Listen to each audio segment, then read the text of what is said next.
What I wish I knew about importing from China to Pakistan instead of learning through trial and error. Thinking of importing from China to Pakistan, but puzzled about where to begin. You've come to the right place. First off, finding reliable suppliers is key. Websites like Alibaba are goldmines for this. Just ensure the supplier is verified. A true game changer in dodging frauds. Now, let's talk terms. Always opt for FOB, free on board instead of CIF, cost, insurance, and freight. Why? Because it keeps you in control of the shipping costs, avoiding unpleasant surprises at your doorstep. Next up, the HS code.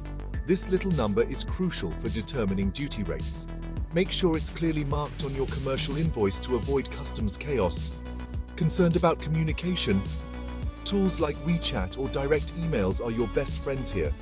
And remember, patience is key. Response times can vary.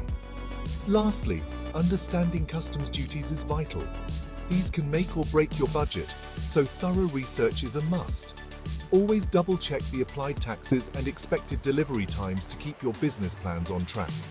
Unlock the secrets to a successful import strategy with these insider tips and watch your business thrive.